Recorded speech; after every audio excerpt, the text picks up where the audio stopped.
Ketidakpastian perekonomian global masih menahan laju kenaikan harga emas di pasar global. Namun di balik kecemasan itu, investor masih memandang logam mulia sebagai instrumen investasi yang menjanjikan. Lantas, bagaimana arah pergerakan harga emas selama setahun terakhir? Sejauh mana peluangnya menembus rekor baru di tahun depan? Kita akan membahasnya bersama analis komoditas emas Ariston Chandra, dan beliau adalah Head of Research Monex Investindo Future.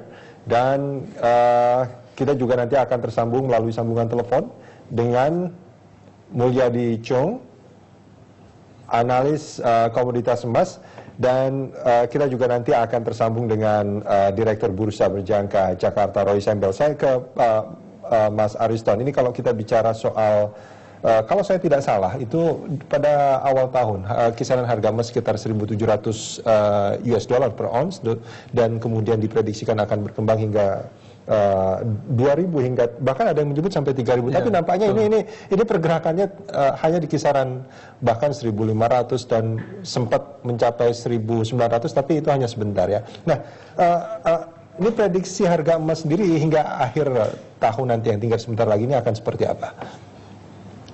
Ya, memang sejak awal tahun harga emas mengalami tekanan karena pelambatan ekonomi yang didorong oleh krisis hutang yang dialami oleh Eropa. Ya. Kemudian ada pelambatan di Cina juga yang mendorong penurunan permintaan, ya. Khususnya di Cina dan juga India. Ya. Nah, ini prediksinya gimana pergerakannya sampai akhir tahun nanti akan seperti apa?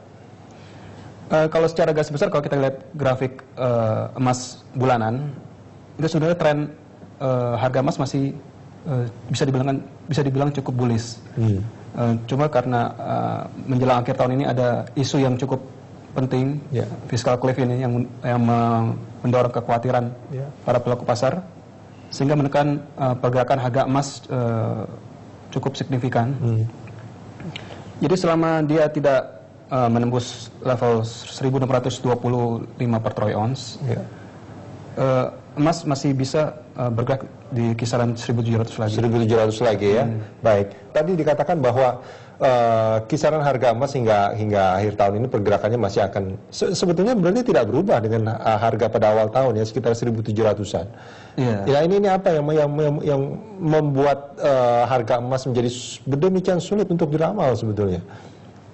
Ya, volatilitas belakangan ini memang cukup besar ya. Itu ya karena peristiwa yang cukup mengkhawatirkan yang pasar yang terjadi belakangan ini. Terjadi di Eropa, ada krisis Eropa seperti itu. Di Cina juga ikut mempengaruhi. Kemudian ada pelambatan di Amerika Serikat yang belum pulih. Nah, kalau kita melihat kan apa yang terjadi di Eropa, di Amerika, ini kan mestinya memang cukup menekan harga emas ya. Tapi kalau kita melihat sepanjang tahun ini harga emas juga itu berfluktuasi gitu. Sempat menyentuh harga 1.920 seperti itu. Nah, ini faktor apa yang membuat harga emas demikian fluktuatif? Yang menopang kenaikan harga emas itu stimulus ekonomi yang dilontarkan oleh pemerintah dan bank sentral di negara-negara tersebut yang mendorong kenaikan harga emas. Kemudian setelah itu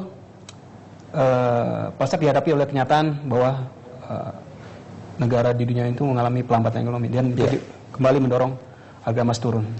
Jadi fluktuasinya karena on off-nya itu tadi. Kita juga sudah tersambung dengan Pak Roy Sembel. Pak Roy. Selamat malam. Selamat malam Pak Roy. Ya, di sini ada Pak Ariston Chandra dan juga nanti melalui sambungan telepon ada Pak Mulyadi Chung. Pak Roy, ini kalau kita bicara soal harga emas nih Pak Roy. Ini tadi sempat saya tanyakan juga sama Pak Ariston di sini bahwa di awal kalau saya tidak salah catat harga emas kisaran 1.700 per US dollar per ounce, terus kemudian ada yang memprediksikan ini akan berkembang hingga 2.000 bahkan sampai 3.000. Nah, ini kira-kira sampai akhir tahun nanti ini pergerakannya seperti apa, Pak Roy?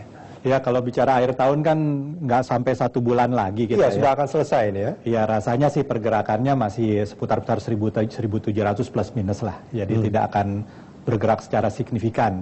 Karena orang masih banyak juga wait and see untuk perkembangan planning-planningnya dari polisi-polisi negara di beberapa negara maju maupun negara yang sedang emerging untuk tahun 2013 mendatang. Jadi kemungkinan besar sih ya nggak bakal terlalu berfluktuasi dalam 1 bulan ke depan, artinya fluktuasinya yang masih wajar-wajar saja. Apa yang membuat prediksi di awal tahun ini menjadi sedikit meleset? Ya, jadi sebenarnya prediksinya juga penuh dengan uncertainty kan, range-nya cukup besar. Biasanya orang kalau mau melakukan prediksi lihat momentum gitu kan. Momentum waktu tahun 2000 tahun yang lalu itu 2011 itu sempat mencapai rekor tertinggi yang sekitar 1.900 kan waktu itu kan. Tapi kemudian setelah dia sadari bahwa itu memang fluktuatif dan akhirnya sempat turun sampai ke level 1.400-an dan kemudian akhirnya naik lagi ke level 1.600, 1.700, turun lagi, akhirnya naik lagi. Itu pada dasarnya memang harga emas itu adalah tergantung pada informasi yang datang gitu ya. Jadi begitu informasi yang datangnya adalah positif, itu cenderung akan naik, positif bagi harga emas. Informasi yang datang negatif jadi turun lagi. Nah, karena informasi yang datang selama tahun 2012 ini sangat bervariasi ya. Jadi ada kadang-kadang mencengkram informasinya, kadang-kadang kelihatannya itulah yang membuat harga emas juga sangat berfluktuatif di tahun 2012. Betul, karena informasinya ganti-gantian. Tahu-tahu informasinya positif, ya prospeknya jadi bagus lagi. Kemudian tahu-tahu negatif, jelek lagi gitu ya. Kemudian ada policy quantitative easing, naik lagi dan seterusnya dan seterusnya. Jadi karena informasi baru yang datang itu bervariasi, nah akibatnya pergerakannya juga bervariasi. Ini sesuai dengan kalau di konsepnya teori itu namanya teori pasar efisien ya. Jadi harga bergeraknya adalah karena informasi baru yang datang. Nah karena informasi barunya itu uncertain, bisa naik, bisa turun, bisa positif, bisa negatif, maka pergerakan harganya juga uncertain. Makin uncertain situasinya, makin uncertain informasi baru yang akan datang, maka makin bergerak liarlah harganya. Itu yang terjadi di tahun 2012. Nah, kalau kita bicara soal informasi-informasi yang diterima itu, Pak Roy, selama 2012 ini apa saja yang telah membuat harga emas turun, apa saja yang telah membuat harga emas naik? Ini hal-hal yang paling mendominasi apa saja sebetulnya sepanjang 2012 ini? Oke, kalau kita kategorikan informasinya, informasi yang detail sih banyak ya, tapi kalau dikategorikan itu loh informasi yang berhubungan dengan prospek inflasi ya. Jadi kan kalau emas tuh kalau inflasinya lagi naik, lagi tinggi, cenderung juga harganya akan mengikuti. Kemudian yang kedua adalah informasi tentang uncertainty, ketidakpastian. Emas juga biasanya kalau makin uncertain situasinya, itu orang akan mengungsi ke semacam safe haven-nya ya, untuk mengurangi risiko. Nah itu emas jadi salah satu pilihan. Dan yang ketiga juga korelasinya terhadap harga komoditas lain. Misalnya rasionya harga emas dengan harga minyak dunia ya. Jadi biasanya ada korelasi yang seperti itu. Kalau komoditas yang cenderung naik ya pada tempo tertentu emas juga akan mengikuti. Tapi kalau misalnya korelasinya yang biasanya positif tapi diikuti dengan faktor lain misalnya uncertainty dan inflasinya itu bisa menyebabkan korelasi jadi negatif, itu makin informasinya makin bertolak belakang satu dengan yang lain, maka tarik-tarikan antara supply dan demand-nya makin seru. Akibatnya makin lebih berfluktuasi. Nah itulah kira-kira kategori informasi yang terjadi tahun 2012. Tentang detailnya sebenarnya banyak, tapi kira-kira kategorinya seperti itu. Baik, Pak Ariston, ini kalau kita bicara soal ini memang waktunya tidak akan sampai sebulan lagi kalau kita mengingat akhir tahun ya. Nah, tadi kan banyak sebetulnya faktor-faktor yang akan mempengaruhi harga emas. Nah, tadi juga disebutkan Eropa, krisis Eropa juga. Nah, ini apakah juga akan terus membuat harga emas akan berfluktuatif sampai akhir tahun nanti menurut Anda? Ya betul, krisis Eropa nggak bakal selesai dalam tahun ini. Tahun depan masih akan panjang. Masih akan berlanjut lagi. Kita akan mendapati mungkin Spanyol atau Italia yang dalam bahaya, atau mungkin bisa Yunani lagi.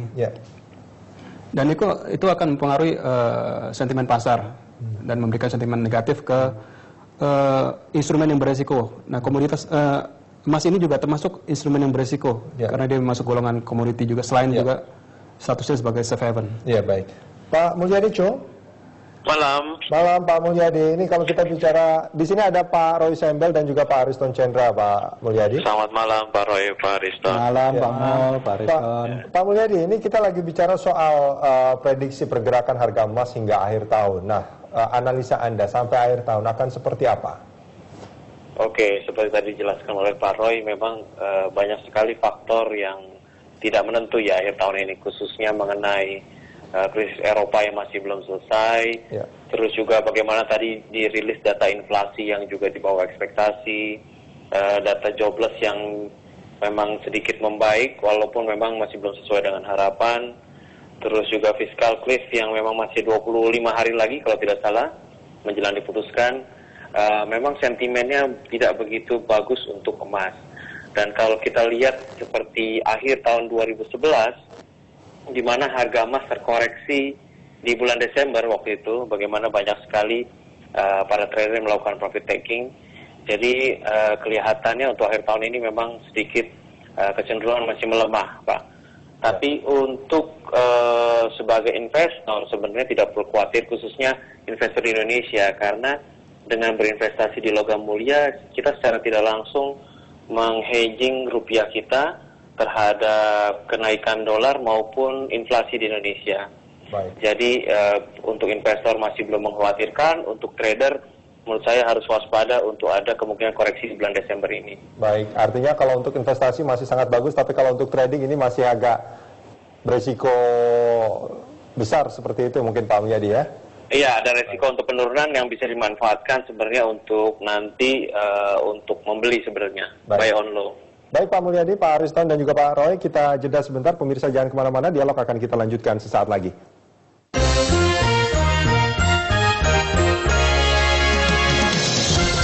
Indonesia sendiri, seperti apa sebetulnya transaksi emas saat ini? Ya, emas fisik masih cukup digemari oleh masyarakat Indonesia karena memang dari dulu emas ini memang sebagai salah satu sarana investasi ya bagi mereka. Gitu. Ya, artinya pergerakan harga emas di Indonesia tidak sebegitu terpengaruh. Pergerakan harga emas tetap terpengaruh oleh permintaannya, oleh benchmark yang di luar ya, di bursa luar, kemudian oleh pergerakan dolar terhadap rupiah. Baik. Jadi Antam atau logam mulia juga mengikuti hal tersebut gitu ya. Baik. Tapi permintaannya kecenderungannya seperti apa selama 2012 ini? Apakah terus meningkat atau sama saja, trennya seperti apa? Trennya saya lihat masih cukup bagus untuk permintaan di Indonesia. Ya? Emas ini sebagai sebuah lindung nilai ya, safe haven seperti itu. Untuk 2013, apakah ini masih bisa menjadi instrumen yang menarik dan bisa diandalkan?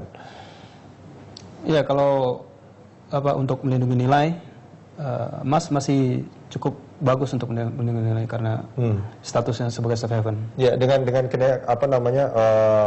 kenaikan dan penurunan harga yang sangat fluktuatif di 2012 ini, apakah ini masih tetap patut dipertimbangkan menurut Anda? Ya, volatility pasti akan terjadi juga di 2013, tapi secara long term, emas masih trennya masih cukup bagus tuh, ya, menguat. Ini bagaimana kita memanfaatkan ketidakpastian ini? Kalau di trading secara online, sebenarnya kita punya dua opportunity, bisa jual, bisa beli, seperti yang dikatakan oleh Pak Mulyadi tadi. Jadi sebenarnya uncertainty itu sebenarnya bagus untuk trader. Jadi kalau dia bisa mengetahui momen untuk sell, dia bisa lakukan sell, momen untuk buy, dia bisa lakukan buy. Baik. Coba untuk investor ini, jadi dia agak long term, ya dia harus mencari momen yang tepat untuk beli dan menahan barangnya untuk jangka waktu yang cukup lama gitu. Ya, baik. Mas kemungkinan masih akan seperti 2012 ini, masih fluktuatif dan cenderung sideways. Untuk kemungkinan sampai 2000 memang kemungkinan besar masih sulit ya? Ya, masih sulit ya. Dia harus melewati level 1800 dulu. Ya, itu juga kalau untuk sananya masih itu pun masih kecil, tidak pasti juga, iya, walaupun menembus angka 1800 akan menciptakan yang rekor patut baru. diwaspadai itu angka 1520 sebagai supportnya itu. Kalau itu terlewati juga, artinya tembus ke bawah, pandangan bullish emas bisa berubah menjadi bearish, bisa mengalami pelemahan mungkin ke 1400-an. Baik.